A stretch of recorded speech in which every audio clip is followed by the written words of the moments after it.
كل نفس ذائقة.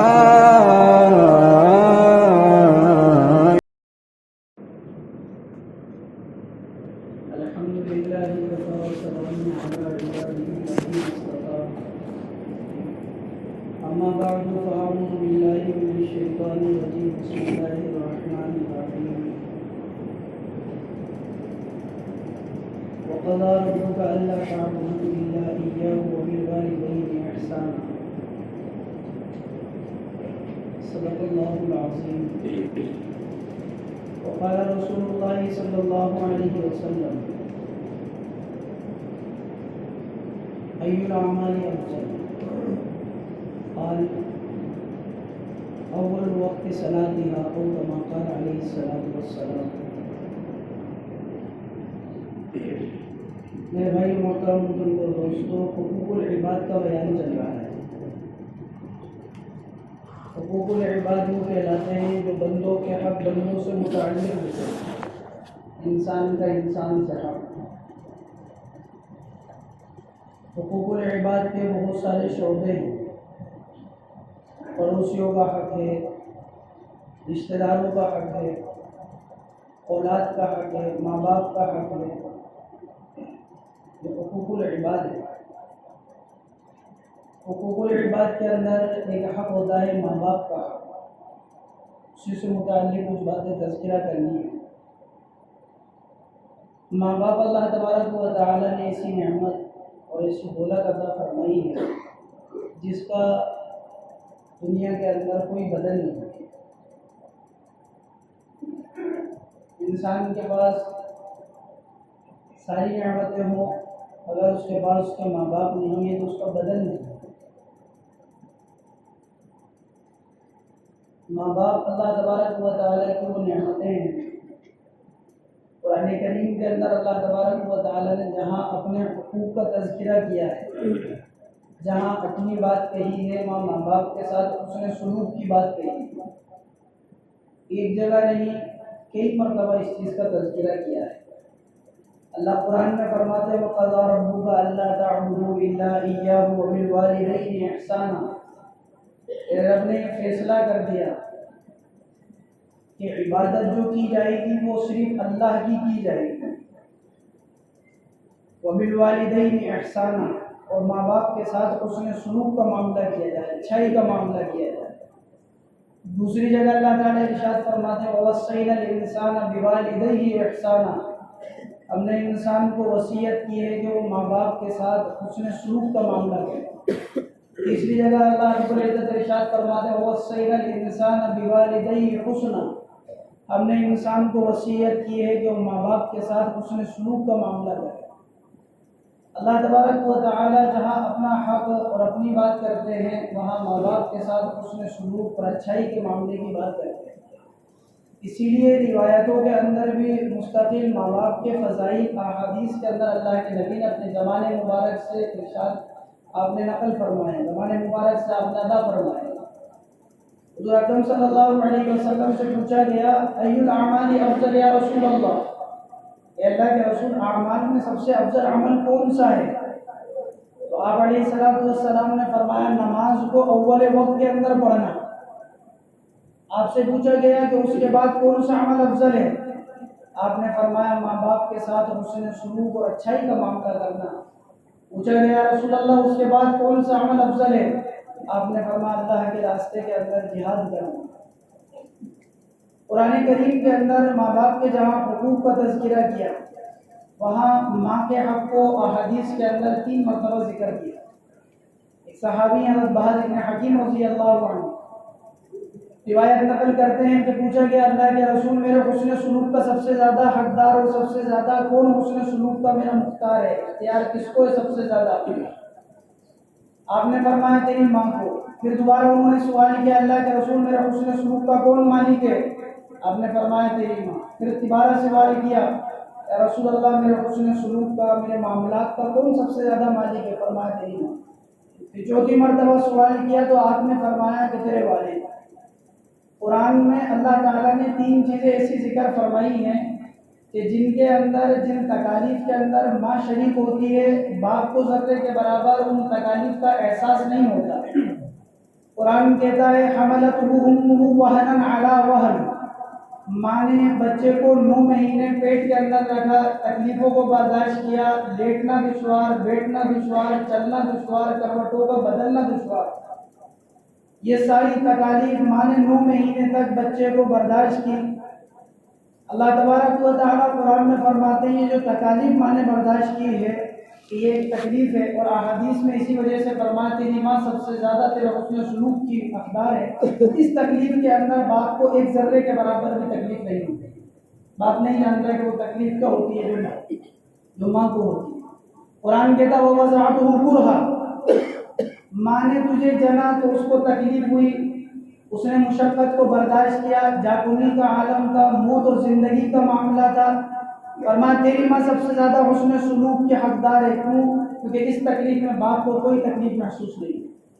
جب بچہ دنیا کے اندر آ گیا تو ماں نے اپنے جسم کا جوہر خون جو کہ دودھ کی شکل میں اللہ تعالیٰ نے دیا وہ اپنے بچے کو پلایا، فرمایا اس تکلیف کے اندر باپ کا کوئی حصہ نہیں ہوتا، اس لیے تیری ماں سب سے زیادہ حقدار ہے۔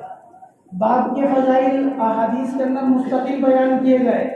آپ علیہ الصلوۃ والسلام نے فرمایا باپ جنت کے دروازوں میں سے بہترین دروازہ ہے اور درمیانی دروازہ ہے، جو چاہے اس کو حاصل کر لے اور جو چاہے اس کو ضائع کر لے۔ باپ کی رضا میں اللہ کی رضامندی ہے اور باپ کی ناراضگی میں اللہ کی ناراضگی ہے۔ ماں باپ اللہ تبارک و تعالیٰ کی وہ دولت ہے جن کی خدمت کر کر، جن کی اطاعت کر کر آدمی بلند مقام کو پا لیتا ہے، اور آدمی جن کی نافرمانیاں کر کر دنیا اور آخرت کے اعتبار سے رسوائی اور ذلت کو محسوس کرتا ہے۔ حتیٰ کہ یہاں تک روایتوں میں آتا ہے کہ اولاد اپنے ذاتی عمل کے اعتبار سے اگر نیکیوں کے پہاڑ بھی اس کے پاس کیوں نہیں ہو، لیکن اگر وہ ماں باپ کی نافرمان ہے تو وہ نافرمان ہی کہلائے، ذاتی عمل اس کا کتنا ہی بڑا کیوں نہ ہو۔ حضور اکرم صلی اللہ علیہ وسلم احادیث کے اندر اپنے حضور اکرم صلی اللہ علیہ وسلم آپ ارشاد فرماتے ہیں، بخاری اور مسلم کی روایت ہے، بنی اسرائیل کے اندر ایک شخص تھا جس کا نام جریج راہب تھا، بہت اللہ کی عبادت کیا کرتا تھا، ہر آن اللہ کی عبادت میں ایسا مشغول تھا کہ لوگ اس سے بات کرتے تو اس کا بات کا جواب نہیں دیتا تھا۔ لوگوں نے پوچھا تو باتوں کا جواب کیوں نہیں دیتا ہماری؟ اور تمہاری باتوں کے جواب میں جتنا وقت خرچ ہوگا اتنی دیر میں اللہ کا ذکر کروں گا۔ عبادت کا مقام اتنا ہے کہ پلک جھپکنے کے برابر اللہ کی نافرمانی نہیں کر رہا، پہاڑوں کے اندر نکل یا جنگلوں کے اندر اللہ کی عبادت کرتا ہے۔ ماں بولتی کہ بیٹا جریج، بیٹا جواب نہیں دیتا کہ اللہ کی اطاعت میں لگا ہوا ہوں۔ ماں بولتی بیٹا جریج، بیٹا جواب نہیں دیتا اللہ کی اطاعت کے اندر لگا ہوا ہے اور اللہ کی فرما برداری اور عبادت میں مشغول ہے۔ ماں کے منہ سے یہ بات نکل گئی کہ تو جب تک نہیں مرے گا جب تک کہ کسی زانیہ کا منہ نہیں دیکھتے۔ معاملہ چلتا رہا۔ ایک چرواہا جنگل کے اندر بکریاں چراتا تھا۔ حضور اکرم صلی اللہ علیہ وسلم فرما رہے ہیں کہ ایک چرواہا جنگل میں بکریاں چراتا تھا، ایک عورت ادھر سے گزر رہی تھی، اس چرواہے نے اس عورت کے ساتھ کوئی بات کی اور اس نے زنا کر لیا اس عورت کے ساتھ۔ اس عورت کے حمل ٹھہر گیا، حمل ٹھہرنے کے بعد بچہ ہو گیا۔ جب اس عورت سے لوگوں نے پوچھا یہ بچہ کہاں سے لے کر آئی، تیرا تو نکاح نہیں ہوا؟ اس عورت نے کہا کہ وہ جو راہب رہتا ہے پہاڑوں کے اندر، جریج جسے کہا جاتا ہے، یہ اس کا بچہ۔ لوگ گئے اس کی عبادت گاہ پر، آواز لگائی اس کے جریج باہر نکل، جریج باہر نکل، وہ باہر نہیں آتا، عبادت میں مشغول ہے۔ لوگوں نے اس کی عبادت گاہ کو توڑ دیا۔ جب وہ باہر نکل کر آیا پوچھا کیا معاملہ ہے، کہا کہ یہ عورت کیوں کہتی ہے بچہ تیرا، تم نے زنا کیا ہے؟ اس نے کہا کہ اس بچے کو میری طرف متوجہ کرو، اور بچے کی کمر پر انگلی ماری اور اسے کہا کہ بتا تو کس کی اولاد ہے؟ اس نے کہا میں ایک چرواہے کی اولاد ہوں۔ فرمایا ماں کی بددعا یہاں تک لگی تھی کہ زانیہ کا منہ دیکھے گا تو تہمت لگ گئی۔ اللہ کے نبی مسلم شریف کی روایت میں اللہ کے نبی فرماتے ہیں اگر اس کی ماں اس کو یہ بددعا دیتی کہ تو زنا کرے گا تو یہ زنا میں مبتلا ہو۔ آپ دیکھیے نیکیوں کے پہاڑوں پر پہنچا ہوا ہے، نیکیوں کے انبار ہیں، پلک جھپکنے کے برابر نافرمانی نہیں کر رہا ہے، لیکن اگر ماں کی زبان سے کوئی بات نکل گئی تو وجود بھی تو۔ اسی لیے احادیث میں اللہ کے نبی نے فرمایا کہ انسان جب کوئی گناہ کرتا ہے تو اس کی سزا اس کو آخرت میں ملے گی، اور اللہ جب تک چاہیں گے جب تک مؤخر کر دیں گے اس کی سزا کو۔ لیکن ماں باپ کی نافرمانی ایسی چیز ہے کہ اللہ تبارک و تعالیٰ پہلے دنیا میں اس کی سزا دیں گے اور پھر آخرت میں اس کی سزا دیں گے۔ پہلے دنیا کے اندر اس کی سزا ملے گی اور پھر آخرت کے اندر اس کی سزا اللہ تبارک و تعالیٰ اس کو دیں گے۔ ماں باپ کی نافرمانی، حضور اکرم صلی اللہ علیہ وسلم نے روایت میں آپ نے فرمایا رغم انفہ، وہ آدمی ذلیل ہو جائے، وہ ہلاک ہو جائے، وہ برباد ہو جائے۔ صحابہ نے پوچھا رسول اللہ آپ تین مرتبہ اس شخص کے بارے میں اتنی زبردست بد دعا دے رہے ہیں وہ آدمی ہلاک ہو جائے، برباد ہو جائے؟ فرمایا کہ میں اس شخص کو بد دعا دے رہا ہوں جو اپنے ماں باپ میں سے کسی ایک کو بڑھاپے کی حالت میں پالے یا دونوں کو بڑھاپے کی حالت میں پالے اور ان کی خدمت کر کر پھر بھی جنت میں داخل نہ۔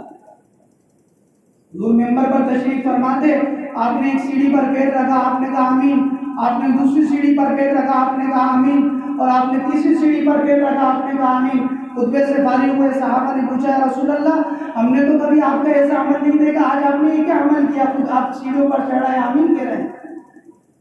آپ علیہ السلام نے فرمایا کہ جبریل میرے پاس آئے تو مجھ سے یوں کہہ رہے تھے کہ جو آدمی اپنے ماں باپ کو بڑھاپے کی حالت میں پالے، دونوں کو یا ایک کو، اور پھر بھی وہ جنت کے اندر داخل نہیں ہو، ہلاک اور برباد ہو جائے وہ آدمی، تو میں اس پر کہہ رہا تھا کہ آمین۔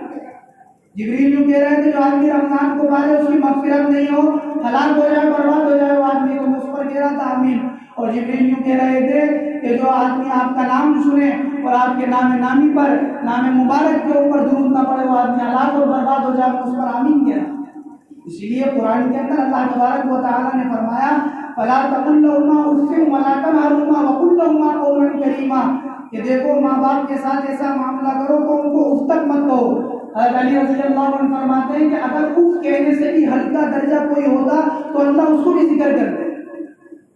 ماں نے کوئی بات کہی، باپ نے کوئی بات کہی، تابعین سے یہ منقول ہے، جو فرماتے ہیں تابعین میں سعید بن المسیب غالباً میں فرماتے ہیں کہ ماں باپ نے کوئی بات کہی اور آدمی کو بات بری لگ گئی اور اس نے ایک سانس بھرا اور اس نے ایک سانس لیا، یعنی اس طرح کا سانس لیا کنز کی حالت کے اندر، فرمایا یہ بھی ان کی نافرمانی کے اندر۔ حضرت حسن سے پوچھا گیا تھا، جناب رسول اللہ صلی اللہ علیہ وسلم کے نواسے حضرت حسین رضی اللہ عنہ، حضرت حسن سے پوچھا گیا ماں باپ کی نافرمانی کیا ہے؟ فرمایا ماں باپ کی نافرمانی یہ ہے کہ تم سے ملنا چھوڑ دے، ان کی ملاقات، ان کی زیارت کو چھوڑ دے، تیرے مان میں ان کا کوئی حصہ نہ ہو، یہ ماں باپ کی نافرمانی ہے۔ آدمی کو اللہ تبارک و تعالیٰ نے مال دیا، ماں باپ کے اس نے خرچوں کو متعین کر دیا، آدمی کو اللہ تعالیٰ نے مال دیا، ماں باپ کی اطاعت سے روگردانی اختیار کر لی، آج اس کو اپنی ماں اور اپنے باپ کے پاس بیٹھنے کے اندر اور ان کے ہاتھ پیر دبانے کے اندر آج بڑا ہو گیا تو شرم آتی ہے اس کو، ان کے سر میں تیل لگانے میں اس کو شرم آنے لگ گئی، جبکہ قرآن تو یوں کہہ رہا ہے فَلَا تَقُلْ لَهُمَا أُفٍّ وَلَا تَنْهَرْهُمَا، ان کو جھڑکو مت، مت کو۔ اس آیت کی تفسیر کے اندر مفسرین نے یہ بھی کہا ہے کہ ماں باپ کے ساتھ ایسا حسن سلوک کا معاملہ کرو جیسے بچپن کے اندر ماں باپ تمہارا پیشاب پخانہ صاف کر کے ناک منہ نہیں چڑھاتے تھے، اگر بڑھاپے کی حالت میں ان کو یہ حالت پہنچ جائے تو تم بھی ایسا کر دو اور تمہاری پیشانی میں ذرے کے برابر بل نہیں آنا چاہیے۔ ماں باپ کی نافرمانی کتنی عام ہوتی چلی جا رہی ہے، ایک میرا اور میری ماں کا معاملہ ہے، ایک میری ماں کا اور اللہ کا معاملہ ہے، میری ماں کا میرے ساتھ ظلم کا معاملہ ہے، پھر بھی مجھے حکم یہ ہے کہ میں اس کی اطاعت کروں گا۔ میری ماں کا میرے ساتھ اچھا معاملہ نہیں ہے لیکن اللہ کا مجھے پھر بھی حکم یہ ہے کہ تیری جنت اس کے قدموں کے نیچے ہے۔ میری ماں کا میرے ساتھ کیا معاملہ ہے، وہ اللہ تبارک و تعالیٰ نے میری جنت اس کے قدموں کے نیچے رکھی ہے۔ ہاں وہ میرے ساتھ اگر کوئی معاملہ کرتی ہے وہ اس کا اور اللہ کا معاملہ ہے، میں حاکم نہیں ہوں تو اس کے بارے میں فیصلہ کروں، میں نہیں طے کروں گا کہ میری ماں کیا میرے ساتھ کیا معاملہ کر رہی ہے۔ وہ کسی شخص نے پوچھا تھا اللہ کے رسول میری ماں کا میرے ساتھ اچھا معاملہ نہیں ہے، آپ نے فرمایا تھا تیری ماں نے 9 مہینے تجھے پیٹ میں رکھا پھر بھی اچھا معاملہ نہیں تھا تیرے ساتھ۔ پوچھا یا رسول اللہ میں نے اس کا حق ادا کر دیا، میرے ساتھ اس کا اچھا معاملہ نہیں تھا، تجھے جنا تھا جب بھی اچھا معاملہ نہیں تھا۔ ماں باپ کی نافرمانی آپ اگر شہر اپنے علاقوں کے اندر دیکھیں، ماں باپ کی نافرمانی کتنی عام ہوتی چلی جا رہی ہے۔ ترچھی نگاہ سے دیکھنا ماں باپ کو حرام ہے، یہ میں نہیں کہہ رہا، مفسرین کہتے ہیں کہ ماں باپ کو ٹیڑھی نگاہ سے دیکھنا غصے کے اندر حرام ہے۔ ماں باپ کو جائے کہ باپ کو جھڑک کے چل دیے، ماں کو جھڑک کے چل دیے، اور کمبخت اور بدبخت اس درجے پر پہنچ جاتے ہیں کہ ماں باپ کے اوپر ہاتھ اٹھا دیتے ہیں۔ وہ کوئی صاحب بتا رہے تھے جے پور کے اندر ایک واقعہ کہا کہ باپ بیٹے کی کوئی بات ہو گئی، باپ نے اپنے سر کے اوپر ایک لکڑی کو مارا اور باپ سے بیٹا ہی اٹھا تو اتنی آسانی سے مرنے والا نہیں۔ اب سوچیں کہ کیا گزرتی ہوگی ماں باپ کے اوپر جنہوں نے بچپن میں پالا۔ ایک صحابی حضور اکرم صلی اللہ علیہ وسلم کے پاس تشریف لے کر آئے اور آپ علیہ السلام سے فرمایا میرے باپ نے میرا مان لے لیا اللہ کے نبی۔ آپ نے فرمایا جب تیرے والد کو بلا کر لے کر آ۔ والد راستے کے اندر آ رہے ہیں اور دل میں کچھ بات کہہ رہے ہیں۔ حضرت جبریل آئے اللہ کے نبی کے پاس۔ حضرت جبریل نے کہا کہ اس کے والد نے دل میں کچھ بات کہی ہے، اس کے کانوں نے بھی نہیں سنی، زبان سے نہیں، میرے دل میں کہی ہے صرف۔ اللہ کے نبی جب یہ شخص آئے تو اس سے پوچھنا کیا کہا تم نے؟ جب وہ شخص آئے اللہ کے نبی نے پوچھا کیا معاملہ ہے؟ فرمایا کہ میں اس کے مال کے اندر سے اس میں لیتا ہوں تاکہ اس کی پھپھوں پر، اس کی بہنوں پر، اس کی خالوں پر خرچ کروں، اس سے زیادہ کوئی معاملہ نہیں ہے میرا اللہ کے نبی، کیا میرا اتنا حق نہیں ہے؟ آپ نے فرمایا میں نے بات کو سن لیا، تو نے جو لیا وہ اپنے حق کے مطابق لیا ہے۔ اللہ کے نبی نے فرمایا مجھے یہ بتا کہ تو نے اپنے دل میں کیا کہا تھا راستے کے اندر؟ اللہ کے نبی یہ تو میرے کانوں نے بھی نہیں سنا، صرف میرے دل کے اندر بات تھی۔ فرمایا تیرے دل میں بات تھی لیکن اللہ نے عرش پر سن لی، مجھے بتاؤ کیا بات تھی جو تم نے دل میں کہی تھی؟ کہا کہ اللہ کے نبی میں نے یوں کہا تھا میرے بیٹے بچپن کے اندر میں تجھے کھلاتا تھا پلاتا تھا، تیرے نہ کھانے کی وجہ سے میری آنکھوں میں آنسو آ جایا کرتے تھے، میرے بیٹے رات کو تو سوتا نہیں، بیمار ہو جاتا، میں تڑپ جایا کرتا تھا، اور میرے دل کی تمنا اور آرزو جو ہوا کرتی تھی کاش یہ تیری بیماری مجھے لاحق ہو جائے۔ میرے بیٹے میں تجھے ٹٹولتا تھا اور دیکھتا تھا کہ تیرا انتقال تو نہیں ہو گیا بیماری کی حالت کے اندر، اور تمنا کرتا تھا کہ کاش تجھے ایسا نہیں ہو۔ آج جب تو جوان ہو گیا اور تیرے ہاتھوں کے اندر طاقت اور استطاعت آ گئی اور تیرے طاقت اور استطاعت کے گھمنڈ کے اندر تو میرے حقوق کو بھول گیا، مجھے جب تجھ سے امید ہو گئی کہ تو 2 پیسے کمائے گا اور میرا سہارا بنے گا، مجھ سے نہیں بول گیا۔ اللہ کے نبی میں نے تو یہ بات کہی تھی کاش تو میرے ساتھ ایک پڑوسی کا معاملہ کرتا، باپ کا معاملہ نہیں کرتا۔ آپ کی آنکھوں میں آنسو آ گئے، آپ نے ان کا گریبان پکڑا اس بچے کا اور کہا کہ جا انت ومالک لابیک، تو اور تیرا مال سب تیرے باپ کے لیے۔ یہ حقوق العباد میں سب سے افضل ترین درجہ ہے، ماں باپ کے ساتھ حسن سلوک، ماں باپ کی زیارت حج و عمرے کا سبب رکھتی ہے۔ اس لیے میرا عزیز دوستو، جو انسان ماں باپ سے قطع تعلق ہی کر رہا ہے یا ماں باپ سے بات نہیں کرتا یا ان کی نافرمانی میں مبتلا ہو، اللہ سے توبہ کرے۔ کوئی شرم کوئی عار کی بات نہیں ہے، ماں اور بیٹے کا، ماں اور بیٹی کا معاملہ ہوتا ہے جہاں تک اس میں دنیا کے اندر معافی کا مانگ لینا آخرت کو سب، اور دنیا کے اندر اپنی عقل اور اپنی ناک کے اندر رہنا آخرت کو برباد کر دیا۔ دنیا میں اللہ سزا دے گا آخرت میں۔ لا تحسب أن الدين بعيد عن حب وحياة، وبهجرك للدين ستحيا تعشق ما قلبك يهوى، أو أن الأيام ستحلو وترى الدنيا شط نجاة، دينك بحر من آمال شط